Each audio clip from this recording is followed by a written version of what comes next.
우리 인생 가운데 가장 기쁜 소식이 무엇일까요? 결론부터 말하면 예수님이 이 땅에 오셨다고 하는 소식입니다. 물론 가난한 사람에게는 부유하게 되는 것이 기쁜 소식이고, 병든 자에게는 병이 낫는 것이 기쁜 소식이고, 실업자에게는 취직이 되는 것이 기쁜 소식이죠.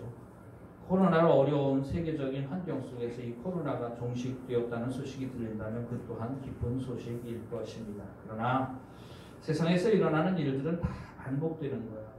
옛날에 사스가 유행했을 때 참 우리들이 당황했던 기억들이 납니다. 그 후에 메르스가 왔었죠. 다 같은 바이러스 종류입니다. 그 후에 또 이렇게 코로나 때문에 힘들고 어려운데요. 그것이 종식되어도 계속해서 결국에는 반복되는 일들이 일어나게 될 것입니다. 또 다른 바이러스들이 나오게 될 것이고, 거기에 또 고통을 받게 될 것이고, 그것 또한 해결되어지게 되는 일들이 있게 될 것이죠. 늘 반복되어지는 일들이 일상사입니다. 세상에 사는 인생 가운데는 있던 일들이 다시 있는 거예요. 새로운 것이 없습니다. 예전에 있던 일들이, 예전에 일어났던 일들이 다시 반복되어지는 일이죠. 그러나 이 세상 가운데에 유일무이하게 단 일회적으로 우리에게 참으로 세상의 그 무엇과도 비교할 수 없는 가장 기쁘고 놀라운 일이 무엇이냐면 바로 예수님께서 이 땅에 오셨다고 하는 소식입니다. 자, 예수님께서 이 땅에 오신 소식이 이 세상에 참 세상에 가장 기쁜 소식임에도 불구하고 많은 사람들이 예수님이 이 땅에 오신 것 때문에 기뻐하는 사람들을 찾아보기가 드뭅니다. 우연히 영화를 그 제목이 크리스마스라 불리는 소년이라는 영화의 제목을 봤어요. 그래서 호기심이 생겨가지고 그 영화를 보았습니다. 네, 보다가 중간에 포기하려고 했는데 그래도 끝까지 무슨 내용이 나오는지 보려고 끝까지 봤는데 막 화가 나더라고요. 다 보고 난 다음에 화가 나더라고요.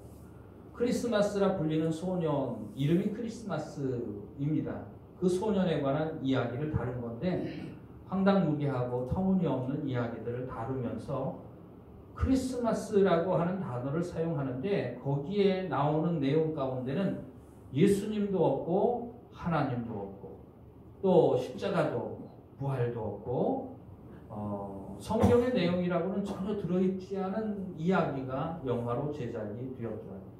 여러분들은 절대 그 영화 보시지 마시기를 바랍니다. 크리스마스라 불리는 소년, 이 영화 절대 보시지 마십시오. 크리스마스가 무슨 의미입니까? 많은 사람들이 크리스마스 때가 되면 무언지 모르게 기대가 되고 무언지 모르게 마음이 들뜨게 되고 무엇인가 좋은 일이 생길 것 같지 않습니까? 누군가가 나에게 좋은 선물을 해줄 것도 같고 또 좋은 소식이 돌려올 것도 같고, 크리스마스를 인터넷에 검색을 해봤더니 크리스마스 선물, 크리스마스 트리, 그리고 크리스마스 여행, 또 크리스마스 숙박, 이런 얘기들이 가득하더라고요. 근데 거기에 간혹 크리스마스가 정말 무슨 의미인지를 백과사전에서 설명하는 내용이 그냥 한두 군데 있는 것을 보게 됩니다. 근데 크리스마스가 무슨 날입니까? 예수님께서 이 땅에 탄생하신 날이죠. 크리스마스가 그리스도 메스입니다.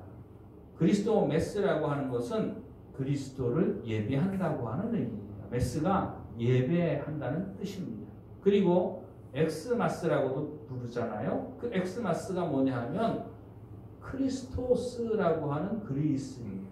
그리스도를 그리스 말로는 크리스토스라고 해서 X로 시작이 되어집니다. 그래서 줄여가지고 X 쓰고 줄 긋고 MASS, 그리스도를 예배한다고 하는 같은 개념입니다.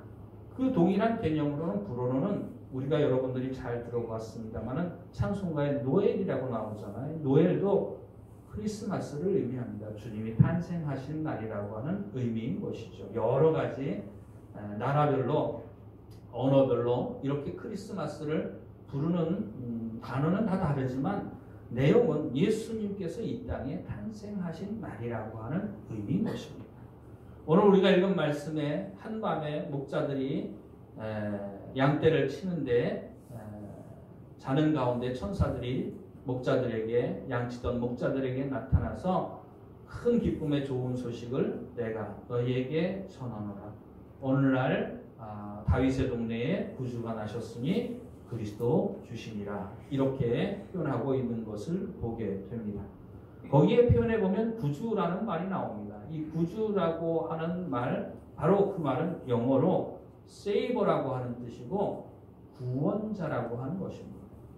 야구 여러분들 좋아하시죠? 야구 좋아하시는 분들이 남자분들 가운데 참 많은 것 같은데요. 전에 한번 남성교회 분들하고 차를 마시러 갔는데 차 마시러 가가지고 휴대폰으로 프로야구 틀어놓고 보고 계시더라고요. 그러면서 안타까워도 하시고 좋아도 하시고 그런 모습을 봤어요. 근데 타자가 공을 치고 난 다음에 타석에서 공을 때리고 난 다음에 출발을 하잖아요. 그러면 1루든지 2루든지 3루든지 가가지고 확실하고 분명하게 딱 손이나 몸을 짚으면 뭐라고 심판이 선언을 합니까? 세이프라고 선언을 하죠. 세이프. 아웃이든지 세이브이든지. 바로 그 세이브입니다. 안전하다는 뜻입니다. 안착했다는 뜻이고 안전하다는 뜻입니다. 그 세이버는 무슨 뜻이냐면 안전하게 구원하는 자라고 하는 뜻이에요. 구원자, 세이버, 구원자라고 하는 의미를 담고 있습니다. 다윗의 동네에 구주가 나셨으니 이 구주가 세이버라고 하는 것입니다. 많은 사람들이 예수님을 구주라고 부릅니다. 그리고 천사들도 양치던 목자들에게 너희를 위하여 다윗의 동네에 구주가 나셨다고 소식을 전했죠. 이 구주는 어떤 것으로부터 우리를 구원하는 구주입니까? 구원자입니까? 마태복음은 거기에 대해서 조금 더 분명하게 설명하고 있는 것을 보게 됩니다. 상황은 조금 다릅니다. 마리아와 정혼한 요셉이 마리아가 임신한 것을 알고 의로운 사람이라 가만히 끊고자 했을 때에 밤의 꿈에서 천사가 나타나서 이야기를 하죠. 마리아 데려오기를 무서워 말라. 마리아는 성령으로 잉태된 것이다. 라고 하면서 아들을 낳으리니 이름을 예수라 하라. 그가 자기 백성을 그들의 죄에서 구원할 자이심이라 하니라. 여기서 구원이라고 하는 말, 구원할 자, save라고 하는 뜻입니다. 그러니까 구원인데 무엇으로부터 구원이냐 하면 죄로부터의 구원입니다. 죄로부터의 구원이라고 하는 것은 여러 가지 포괄적인 의미를 담고 있습니다. 내가 지은 죄로 말미암은 죄에 대한 책임으로부터의 구원이라고 하는 의미도 담겨져 있고요. 우리를 죄짓게 하는 마귀의 유혹으로부터의 구원이라고도 말하고 있고요. 그 죄의 대가로 우리에게 주어질 형벌에 대한 구원이라고도 형벌로부터 구원받는다고 하는 여러 가지 의미들을 다 포괄적으로 포함해서 죄와 그 죄의 결과로부터 우리를 구원하기 위하여 예수 그리스도께서 우리의 이 땅에 오셨다고 하는 의미인 것입니다. 예수라고 하는 뜻이 무엇입니까? 예수라고 하는 의미는 따라합시다. 여호와는 구원이시다. 예수라고 하는 의미가 바로 그런 의미입니다. 모세의 뒤를 이어서 이스라엘 백성들을 이끌고 가나안 땅을 점령해 들어간 모세의 후계자가 있죠. 바로 여호수아입니다. 이 여호수아도 예수와 같은 의미입니다. 여호와는 구원이시다라고 하는 의미를 가지고 있습니다. 하나님은 구원하시는 분이십니다. 세상에 있는 모든 죄인들을 죄와 그 죄로 말미암은 결과로부터 구원하시는 분이 바로 여호와 하나님이시고 그 죄인들의 구원을 위하여 하나님께서 행하신 일이 바로 이 땅에 예수 그리스도를 보내주신 일인 것입니다. 오늘 우리가 읽은 말씀에 오늘날 다윗의 동네에 구주가 나셨으니 오늘날이라고 하는 말은 무슨 뜻이냐면 일회적이라는 뜻이에요. 유일하다는 뜻입니다. 전에도 그런 날이 없었고 앞으로도 그런 날이 없을 거라고 하는 날입니다. 바로 그 날이 어떤 날입니까? 하나님께서 죄인들을 구원하시기 위하여 예수 그리스도를 이 땅에 보내주신 날이라고 하는 것입니다. 그리고 이 예수 그리스도를 하나님께서 보내주시겠다고 한 것은 성경에 이미 약속해 놓으신 거예요. 성경에 모세를 통하여도 약속을 해 놓으셨습니다. 내가 너희 형제 중에서 너와 같은 선지자 하나를 일으키리니 너희는 그의 말을 들을지니라. 모세와 같은 선지자를 바로 이스라엘 백성 그 후손들 가운데에서, 형제들 가운데에서, 이스라엘 백성 가운데서 세우시겠다고 하나님께서 이미 모세를 통하여 말씀해 주신 사건이라고 하는 것입니다. 사실은 그것보다 더 올라가서 아담과 하와에게도 하나님께서 그 약속의 말씀을 여자의 후손이라고 하는 그 말로써 이미 죄인을 죄로부터 구원하시는 하나님의 계획에 대해서는 사람이 죄짓고 타락한 즉시로부터 하나님께서 그 약속의 말씀을 계속해서 여러 선지자들을 통해서 말씀해 주신 것을 보게 됩니다. 예수님께서 세례 요한에게 세례를 받으셨어요. 세례는 누가 받는 겁니까? 죄인이 받는 겁니다. 세례 요한이 광야 요단강가에서 광야에서 외쳤죠. 회개하라, 하나님의 나라가 가까웠느니라. 회개하라고 외친 대상들은 누구를 향해 외쳤느냐 하면 죄인들을 향해서 세례 요한이 외쳤던 것입니다. 그런데 그 죄인들이 나와서 자기들의 죄를 자복하고 요단강가에서 세례 요한에게 세례를 받았습니다. 그런데 예수님께서 세례 요한에게 오셨습니다. 예수님은 죄가 있으신 분입니까? 없으신 분입니까? 죄가 없으신 분입니다. 그는 죄가 없으신 분입니다. 죄와는 아무 상관이 없으신 분입니다. 그런데 죄인이 받아야 되는 회개의 세례를 받기 위하여 세례 요한에게 나오셨다고 하는 것입니다. 그때에 세례 요한은 당황했어요. 그러면서 예수님께 이렇게 말을 합니다. 내가 당신께 세례를 받아야 되는데 당신이 내게로 오시나이까. 세례 요한이 전에 한 말이 있죠. 나는 물로써 세례를 주거니와 내 뒤에 오시는 이는 성령과 불로써 세례를 주실 것이다. 나는 그의 신들매를 풀기도 감당치 못할 것이다. 신발끈도 감당치 못할 것이다. 라고 하면서 내 뒤에 오시는 이가 성령과 불로 세례를 주실 것을 세례 요한이 얘기를 했죠. 그런데 예수님께서 자기에게 오셔서 물로 받는 회개의 세례를 받으시겠다고 나오신 겁니다. 그러니까 세례 요한이 내가 당신에게 세례를 받아야 되는데 당신이 내게로 오시나이까 이렇게 얘기를 하죠. 그때 예수님께서 이제 허락하라.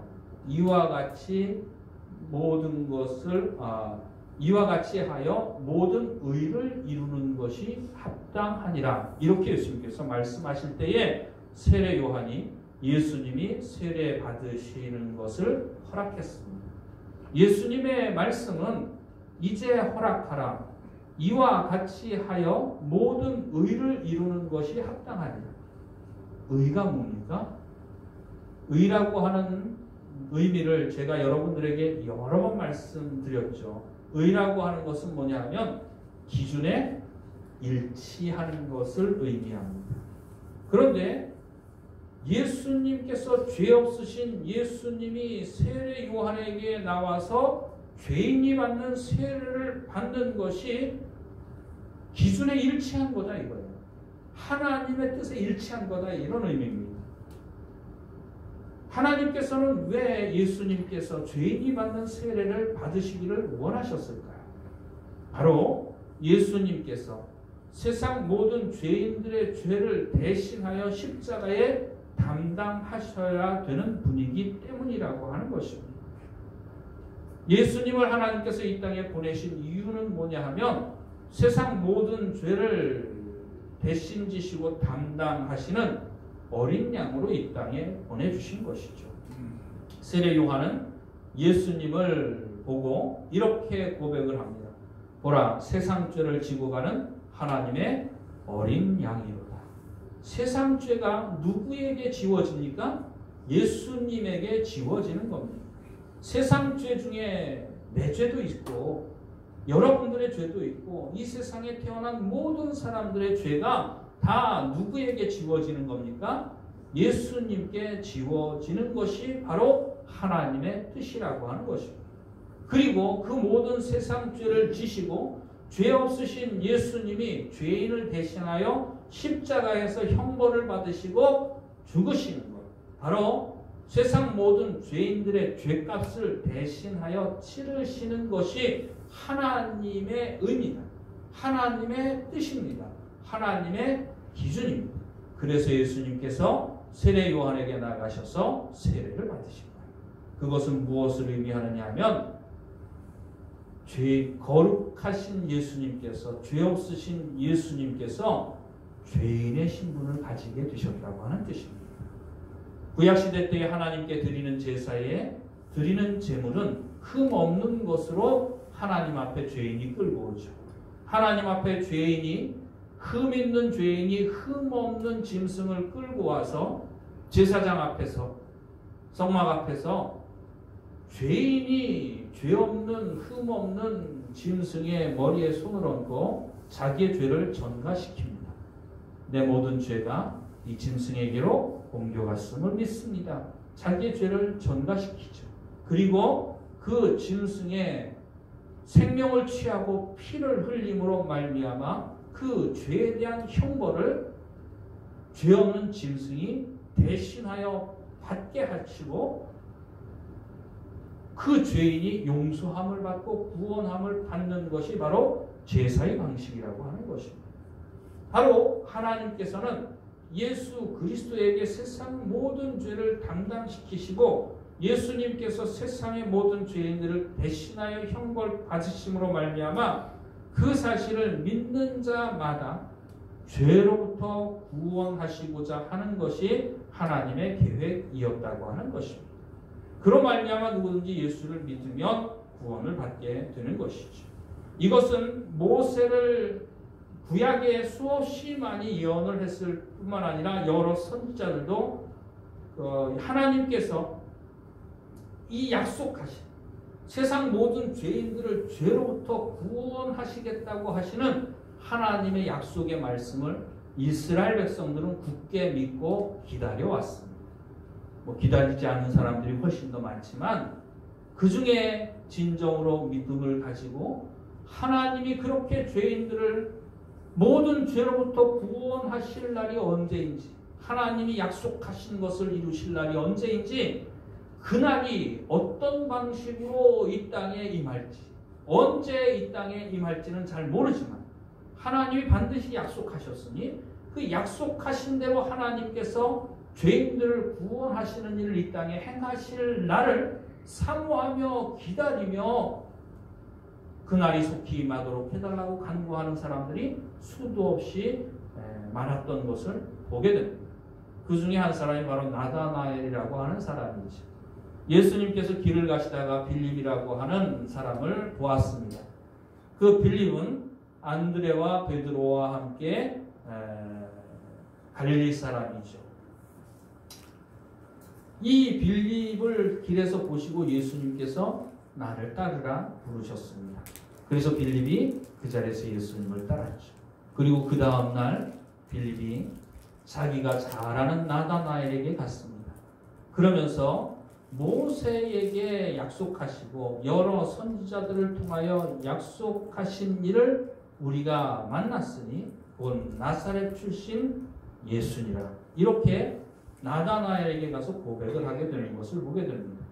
근데 자기가 만난 사람이 모세에게 약속을 하셨고 여러 선지자들을 통하여 약속하셨던 그 구원자, 내가 그 구원자를 만났다고 하는 소식을 왜 나다나엘에게 가서 전했을까요?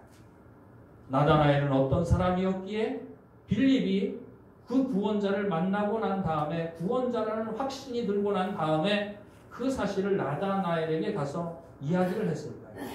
나다나엘은 하나님의 약속을 기다리는 사람이었기 때문에 그렇습니다. 하나님이 약속하신 대로 이 땅에 이루실 날을 기다렸던 사람이었기 때문에 그렇습니다. 그런데 성경에는 그 구원자를 베들레헴에서 나게 하신다고 성경에 기록되어져 있거든요. 유다 베들레헴아, 너는 지극히 작을지라도 유다 가운데 가장 큰 고을이다. 그곳에서 예수 그리스도를 보내주시고 구원자를 보내주실 것에 대해서 약속을 하셨어요. 그랬더니 나사렛이라고 하는 곳은 갈릴리 시골의 어촌의 아주 작은 시골 동네입니다.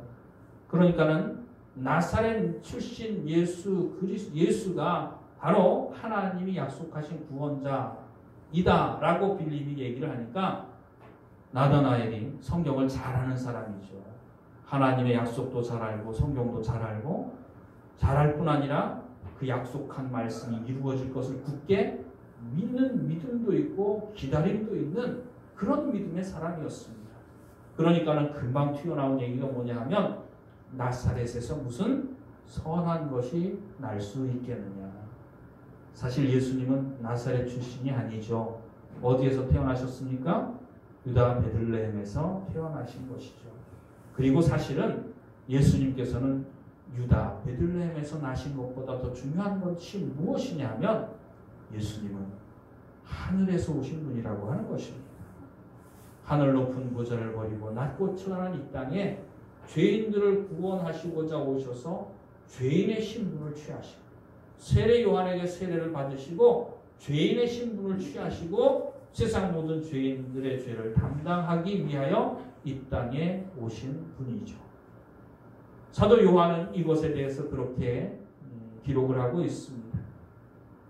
태초에 말씀이 계시니라. 이 말씀이 하나님과 함께 계셨으니 이 모든 것이 이 말씀으로 말미암아 지어졌고 이 말씀이 곧 하나님이시니라 말하면서 이 말씀이 육신이 되어 이 땅에 오셨다고 사도 요한은 말하고 있는 것이죠. 바로 예수님은 나사렛 출신인 것이 중요한 것이 아니라 베들레헴 출신이 중요한 것이 아니라 하나님이 약속하신 대로 저 하늘로부터 오신 구원자라고 하는 것입니다. 세상의 모든 훌륭한 인물들, 모든 종교적인 지도자들, 그들에게 사람들에게 구원의 길을 가르친다고 하지만 그들은 다 어디로부터 난 사람들입니까? 땅으로부터 난 사람들이에요. 그러나 예수님께서는 육신을 입으시고 이 땅에 오셨지만 마리아의 몸에 잉태되어 이 땅에 육신을 입고 오셨지만 그분은 원래 어디로부터 오신 분입니까? 하늘로부터 오신 분이라고 하는 것입니다.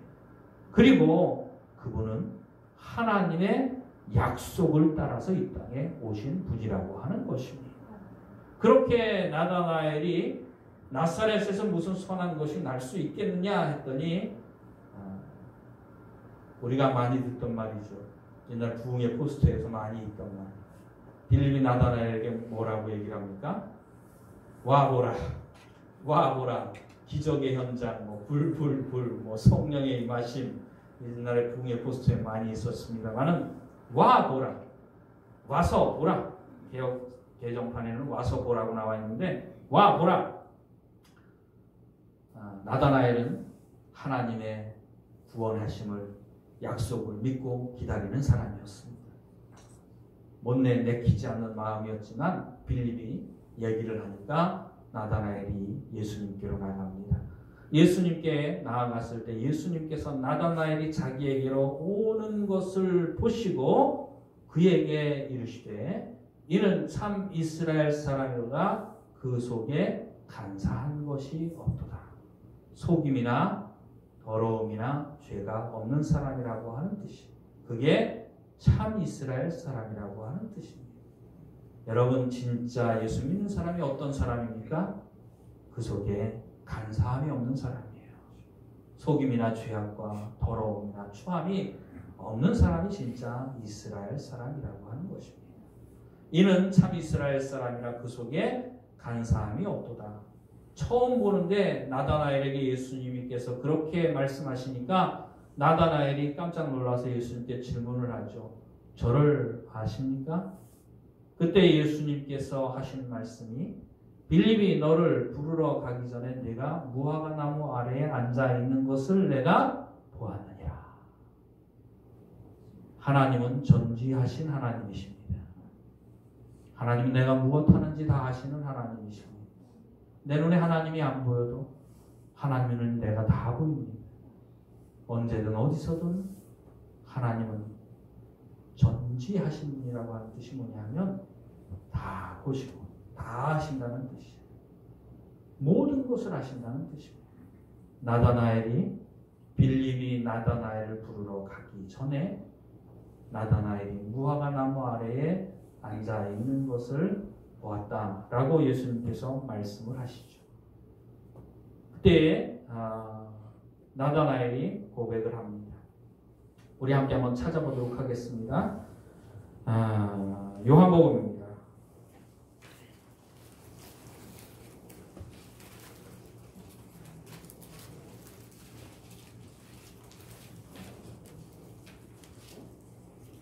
요한복음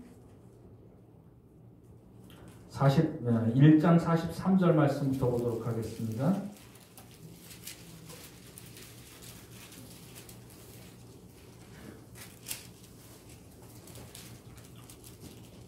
요한복음 1장 43절 말씀부터 51절 말씀까지 우리 함께 요한복음 1장입니다. 마태, 마가, 누가, 요한복음 1장 43절부터입니다.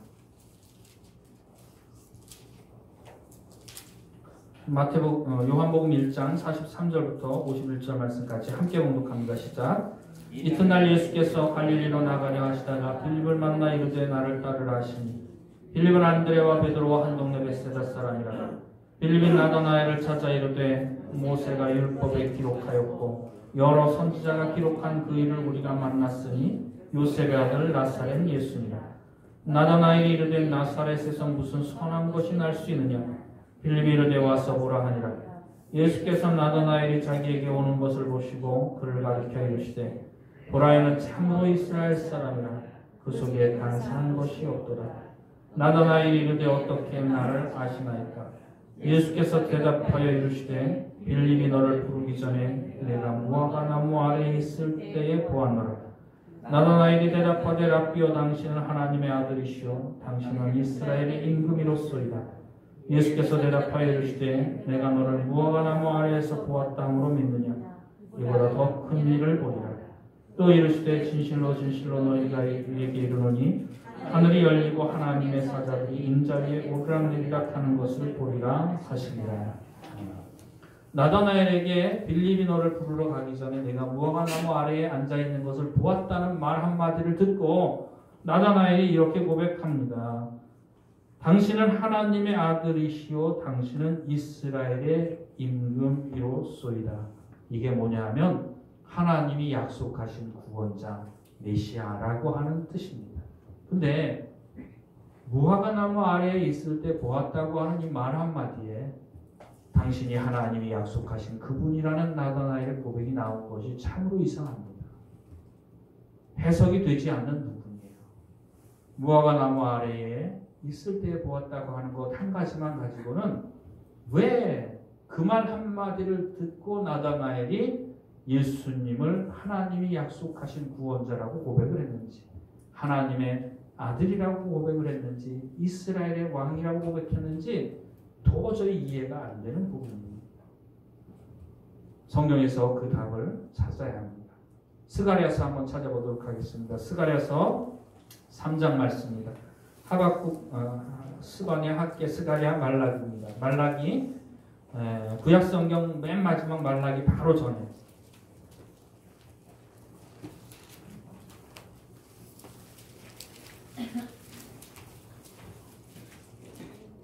스가랴서 3장 말씀입니다.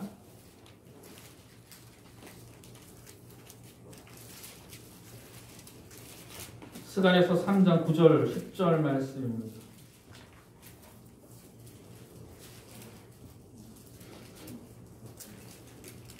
스가랴서 3장 9절 10절 말씀입니다.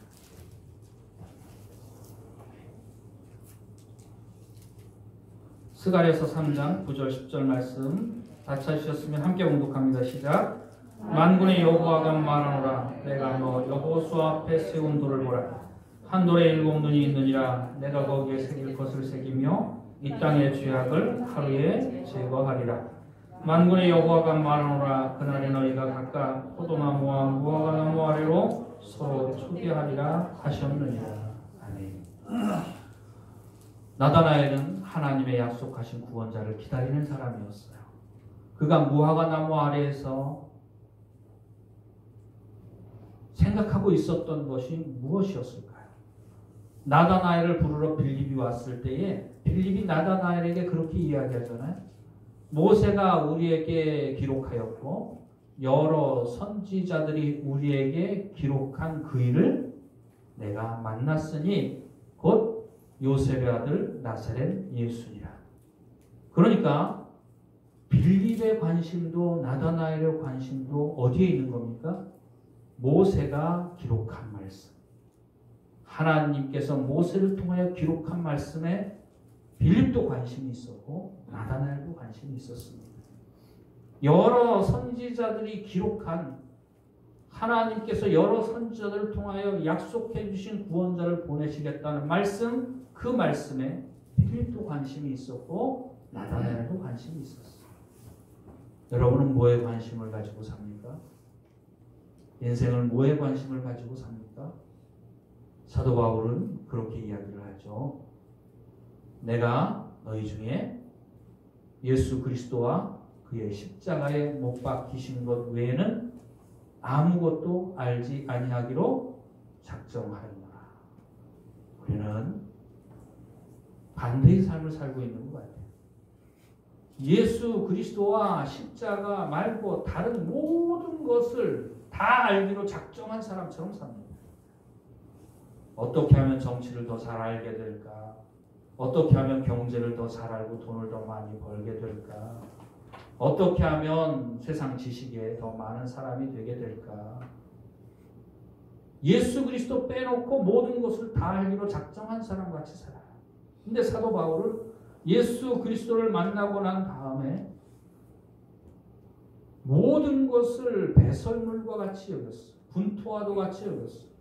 흙과 같이 똥오줌같이 배설물같이 모든 것을 그렇게 여겼고 자기에게 유익하던 것도 해롭게 여겼고 다 버렸다고 말합니다. 그러면서 내가 우리 주 예수 그리스도와 그의 십자가에 못 박히신 것 외에는 아무것도 내가 알지 않기로 작정하였노라 라고 말합니다.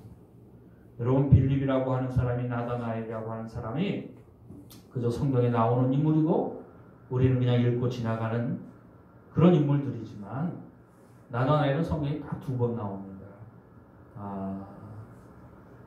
성경이 딱 2번 나오는데 한 번은 마가의 다락방에 있을 때 한 번 나오고 지금 나다나엘이 여기에 한 번 나오고 딱 성경에 2번 나오는데 몇 번 나오느냐가 중요한 게 아니라 이 사람은 뭐에 전적으로 관심이 있었던 사람입니까? 하나님의 약속이 이루어질 것에 대해서 전적으로 관심이 있었던 사람이에요. 나다나엘이 무화과나무 아래에 있을 때에 스가랴 선지자, 여러 선지자들을 통하여 빌립이 나다나엘에게 와서 얘기하잖아요. 여러 선지자들을 통하여 기록한 그 일을 우리가 만났다. 분명히 나다나엘도 이 스가랴 선지자의 기록을 알고 있었을 것입니다. 그러면서 스가랴 선지자를 통해서 하나님께서 이스라엘 백성들에게 죄인들에게 위로의 말씀으로 주신 말씀이 뭐냐면 내가 이 땅의 죄악을 하루에 제하리라. 오늘 스가랴서 3장 9절 10절 말씀 가운데 중요한 말씀이 이 땅의 죄악을 누가 하루에 제하는 겁니까? 하나님께서 이 땅의 죄악을 하루에 해결하시는 역사를 일으키시겠다는 말씀입니다. 그날에 너희가 각기 포도나무와 무화과나무 아래 서로 초대하리라. 평화가 찾아오고 행복이 찾아오는 삶이 이스라엘에 임하게 될 거라고 하는 스가랴 선지자의 예언의 말씀인 것입니다. 여러분 인생의 진정한 행복과 인생의 진정한 평화는 무엇으로부터 오게 됩니까? 깨어진 하나님과의 관계가 회복되어질 때에 우리 인생의 행복이 회복되어지는 역사가 있게 되는 겁니다. 하나님과의 관계에 문제가 생겼을 때 인생의 행복을 잃어버렸어. 에덴 동산에서 쫓겨나고 땀 흘려야 수고하고 땀을 흘려야 식물을 먹는 신세가 되었습니다. 그것보다 더 비참한 신세는 세상에서 땅에서 저주를 받고 유리방황하는 가인과 같은 인생을 살게 됩니다. 그런 인생이 진정한 행복을 찾게 되는 방법이 뭐냐 하면 깨어진 하나님과의 관계가 회복되어지는 것입니다. 이 깨어진 하나님과의 관계가 회복되고 진정한 행복을 다시 되찾게 되기 위해서는 우리에게 진정으로 해결되어져야 되는 문제가 있는데 그 문제가 뭐예요? 바로 죄의 문제라고 하는 것입니다. 이 죄의 문제가 해결되지 않고는 절대로 하나님과의 관계가 해결될 수가 없다고 하는 것이죠. 그래서 예수님께서 이 땅에 오신 것이 우리 인생에, 아니 이 세계의 역사 가운데 가장 위대하고 놀랍게 우리에게 축복으로 주어진 선물인 줄로 믿습니다. 성탄절이 되면 사람들끼리 서로 좋아하는 사람들끼리, 사랑하는 사람들끼리 뭐 주고받고 선물하고 사랑을 나타내는데요. 사실은 이 성탄절에 우리가 받은 가장 위대하고 놀라운 선물은 뭐냐면 하나님이 구원자 예수 그리스도를 나 같은 죄인에게 주셨다고 하는 사실입니다. 이 예수님께서 내 모든 죄를 담당하셨다고 하는 사실입니다. 그런 말미암아 내 죄가 용서받고 하나님과의 관계가 회복되어졌다고 하는 사실입니다.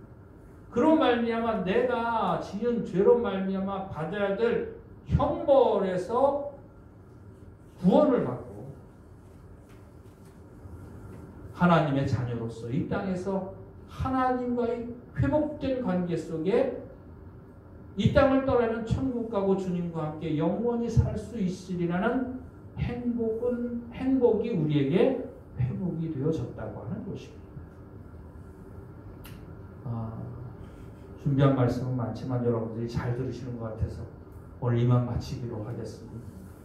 여러분들이 지옥 가기에 합당한 죄인이기 때문에 여러분들이 그리스도 앞에 나오기에 합당한 사람이 되었는 줄로 믿습니다. 여러분들이 얼마나 큰 죄인인지를 깨달아 하시고 그 죄인에게 예수 그리스도를 선물로 주신 우리 하나님의 그 값없이 주시는 은혜의 선물을 받고 예수 그리스도를 믿음으로 죄 용서받고 구원의 확신 가운데 잃어버린 하나님과의 관계 회복되어지고 잃어버린 인생의 진정한 행복이 우리의 삶 가운데 차고 넘치기를 주의 이름으로 축원을 드립니다. 기도드리시겠습니다.